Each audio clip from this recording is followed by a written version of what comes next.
Welcome back to the Biography Shelf, the channel where we go beyond the headlines, deep into the real stories that define our world. If you are new here, hit that subscribe button right now. Because what we are about to unpack today is one of the most significant true crime stories of our generation. And it just happened. On February 22nd, 2026, just days ago, the Mexican military did what the DEA, the FBI, and Interpol had been trying to do for over a decade. They found him. They cornered him. And they ended him. Nemesio Oseguera Cervantes, the man the world knew as El Mencho, is dead. But this video is not just about how he died. It is about who he was, where he came from, what he built, and what his death means for Mexico, for America, and for millions of people living in the shadow of the cartel empire he created. This is the full, true, documented story of El Mencho, from a poor village in Michoacan, to the top of the most feared criminal organization on the planet, to a bullet wound in a mountain town called Tapalpa. Picture this. It is before dawn. February 22nd, 2026.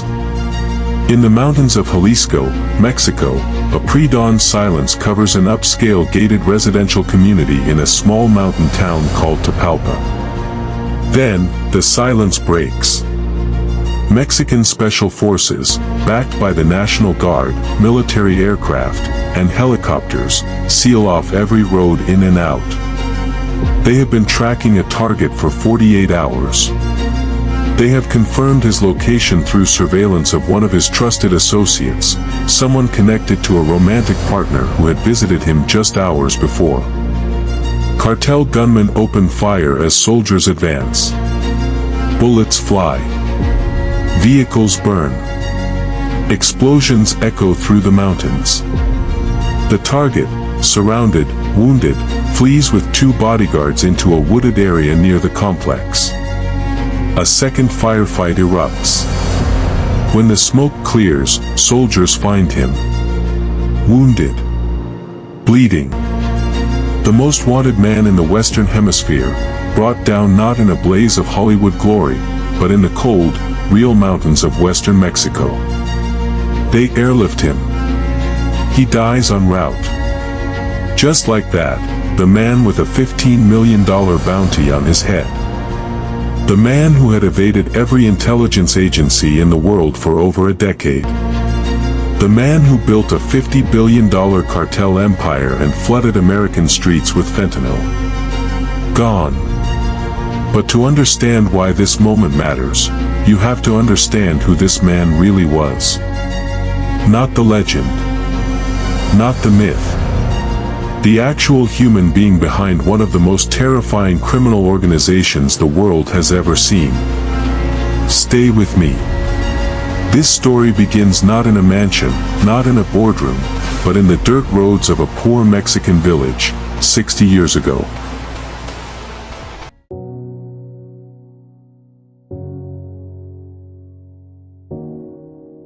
On July 17, 1966, a boy was born in Aguililla, a small, impoverished municipality deep in the state of Michoacan, Mexico. His name was Nemesio Ruben Oseguera Cervantes. Aguililla was not the kind of place that produced lawyers or engineers. It was, and still is today, one of the most isolated, overlooked communities in all of Mexico. Dirt roads. Modest homes. Families surviving on avocado farming, livestock, and faith that tomorrow would be better than today. Young Nemesio dropped out of primary school. As a teenager, he grew avocados and tended animals.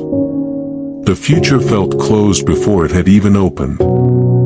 Like so many before him, he made a decision that millions of desperate young Mexicans have made throughout history. He crossed the border illegally into the United States. He settled in California. He worked in the agricultural valleys. He was trying to build something from nothing. But America was not kind to Nemesio Oseguera Cervantes.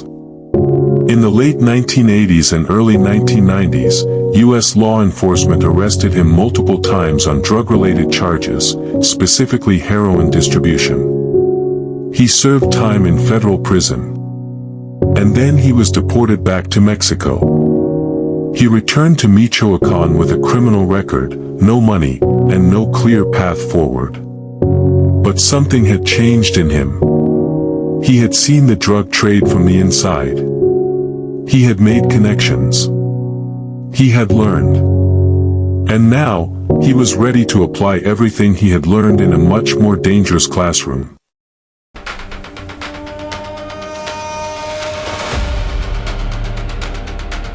When Nemesio returned to Mexico in the 1990s, the country's criminal landscape was being redrawn in blood.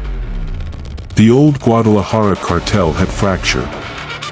New organizations were rising, the Sinaloa cartel under El Chapo, the Zetas, and various regional powers fighting for control of routes, plazas, and politicians.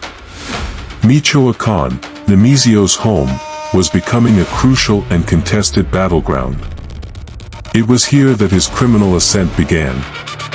He aligned himself with the Milenio Cartel, a regional organization with connections to the powerful Valencia family and loose ties to Sinaloa. He proved himself to be more than a foot soldier. He was strategic, loyal, commanding. Then he made a move that would define his future, both personally and professionally. He married Rosalinda Gonzalez Valencia. This patience of a man who had learned, in American prison cells and Mexican fields, that patience was a weapon. In 2010, the cartel world of Mexico was transformed.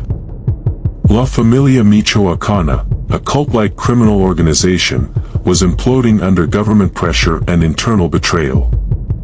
From its ruins, El Mencho and a group of associates broke away and built something entirely new.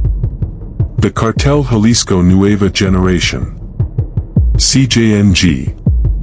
The Jalisco New Generation Cartel. The name itself was a declaration: we are not the old guard. We are something worse. The CJNG announced itself to Mexico with immediate, shocking violence. In 2011, the cartel dumped 35 bodies along a highway in Veracruz, a public statement designed to terrify rivals and announce their arrival. But what set the CJNG apart from every cartel before it was not just the brutality. It was the structure. El Mencho built his cartel like a military organization. He recruited trained fighters. He acquired rocket launchers, armored vehicles, and .50 caliber rifles. He used drones. He established chain-of-command structures that made the CJNG incredibly resilient, capable of surviving the loss of individual leaders. One analyst would later describe his approach like this: he trained them almost like Genghis Khan, using total, overwhelming force to wipe out opposition and send a message to anyone watching: if you oppose us, this is what happens. Within just a few years, the CJNG went from a regional faction to the fastest-growing, most powerful cartel in Mexico. The United States formally designated them a transnational criminal organization. And El Mencho? He remained a ghost. No confirmed photos circulating publicly. No interviews. No public appearances. He ran one of the world's most powerful criminal organizations from complete darkness.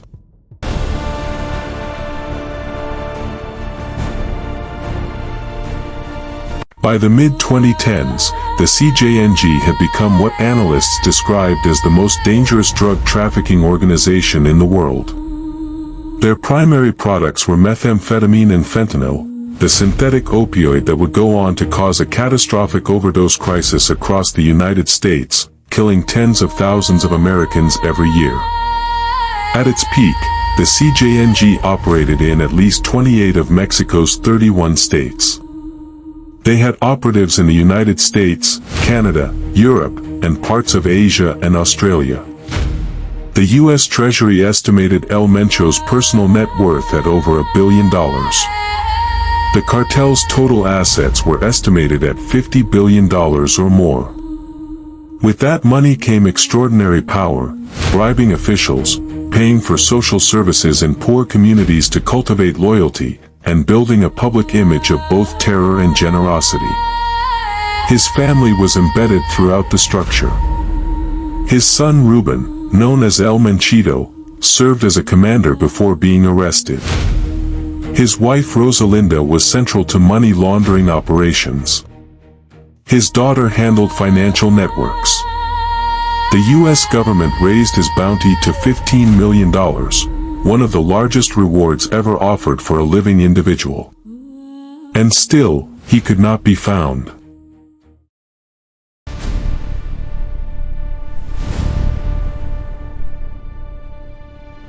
It would be impossible, and dishonest, to tell this story without confronting the human cost. The CJNG is responsible for some of the most horrific acts of violence in modern Mexican history. In 2015, the cartel ambushed and killed 15 federal police officers in Jalisco, one of the deadliest attacks on law enforcement in Mexican history. Later that same year, they shot down a military helicopter using a rocket launcher. Journalists who reported on the cartel were killed. Local officials who refused cooperation were murdered. Families fled entire towns. Young men were recruited by force. The organization pioneered the use of narco videos, filmed executions posted online to terrorize rivals and display dominance. Entire communities lived, and continue to live, under cartel control. Business owners pay extortion. Families who resist disappear. Thousands have died. Thousands more have vanished, their fates unknown. And when El Mencho was finally killed, the cartel launched coordinated reprisals across 20 locations in Mexico. Cartel members set fire to gas stations, dragged trucks across highways, erected burning roadblocks, paralyzing cities including Guadalajara and Puerto Vallarta. More than 25 members of Mexico's National Guard were killed in retaliatory attacks. International airlines canceled flights. Tourists were stranded. Over 1,000 people were trapped overnight at the Guadalajara Zoo. That is the measure of what he built. The violence did not end with him. It erupted in his name.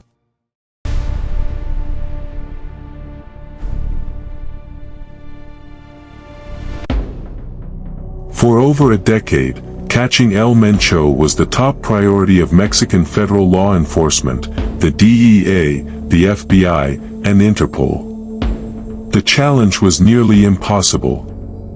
He moved constantly. He trusted almost no one. He avoided electronic communication. He surrounded himself with layers of armed protection and civilian informants. His health had become a factor too.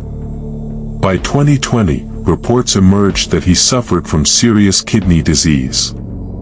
A medical facility was reportedly built in rural Jalisco specifically so he could receive treatment in secret. Several times law enforcement believed they were close. Several times, he slipped away. Family members fell around him. His son El Menchito was arrested. His wife Rosalinda was apprehended. Commanders were captured or killed. But El Mencho himself remained free, somewhere in the mountains and rural territories of Jalisco, always moving, always watching. For years, some began to wonder, would he ever be caught? Or would he simply die of illness in some hidden location, his death concealed to protect the cartel? The answer came at dawn on February 22, 2026.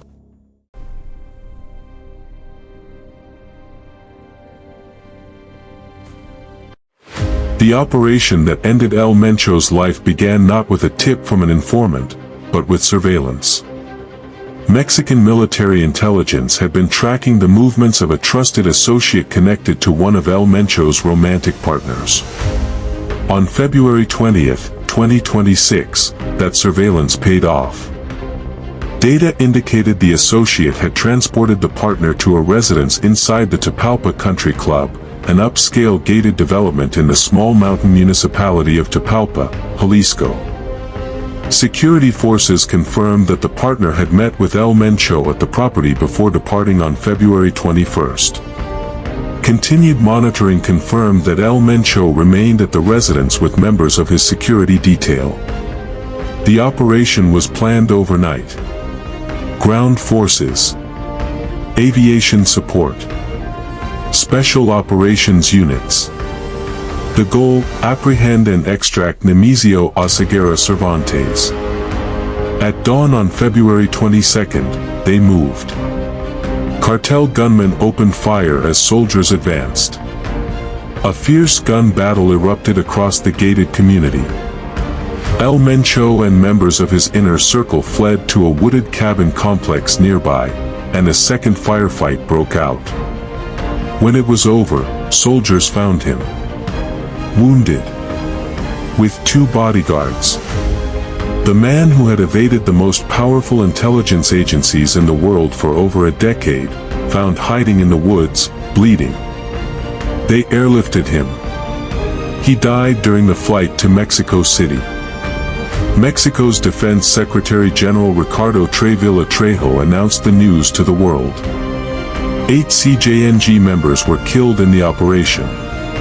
2 others were arrested. Armored vehicles, weapons, rocket launchers, all seized. The White House confirmed that U.S. intelligence had supported the operation. Press Secretary Caroline Leavitt called him one of the top traffickers of fentanyl into the United States. The next day, Mexico's Attorney General's office confirmed his identity through forensic genetic analysis. On February 25, the FGR confirmed that his family had formally claimed his remains. El Mencho, one of the most powerful, most feared, and most hunted men alive, was officially, finally, confirmed dead. He was 59 years old.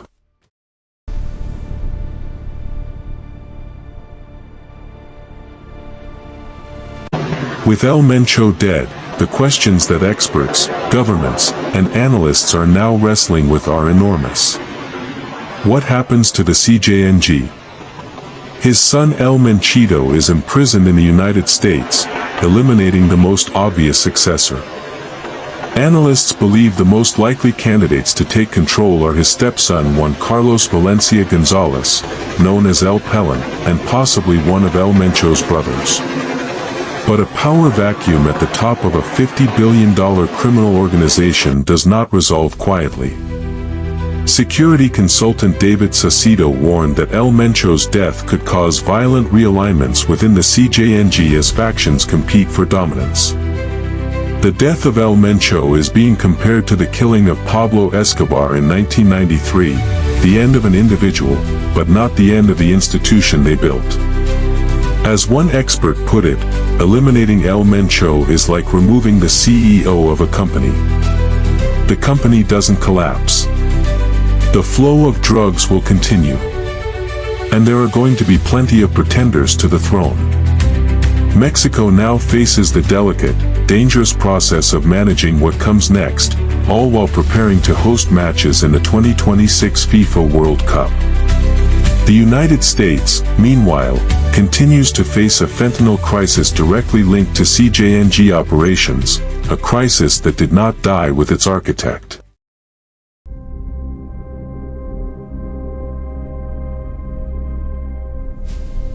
Here is what I want you to sit with as this video ends. El Mencho was not born a monster. He was born a child. In a poor village.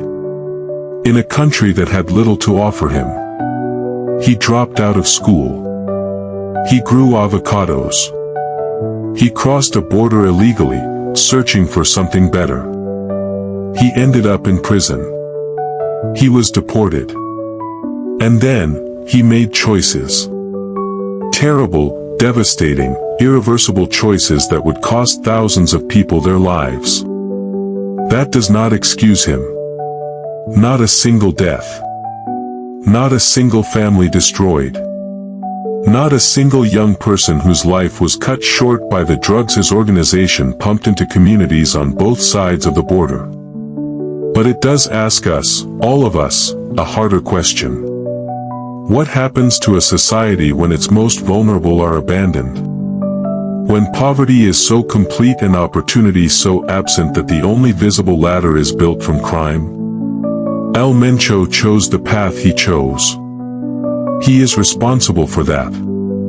But the world that made that path so visible, so accessible, so seductive, that world carries a responsibility too. He is gone now. Killed in a mountain town in Jalisco before dawn on a Sunday morning in February 2026. After 20 years of running, hiding, building, destroying. Gone. But not forgotten. And the empire he built? That is still very much alive. This has been the full, true story of El Mencho, from a poor boy in Michoacan, to the most feared criminal on earth, to a bullet wound over the mountains of Jalisco. The end of the man. Not the end of the story. If this story moved you, if it made you think, if it left you with questions, that is exactly what this channel exists for.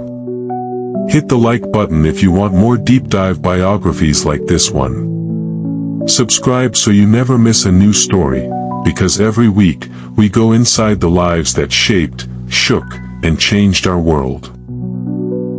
Drop a comment below, what part of El Mencho's story surprised you most? And do you think the CJNG will survive without him? I'll see you in the next one. Stay curious. Stay informed. Stay safe.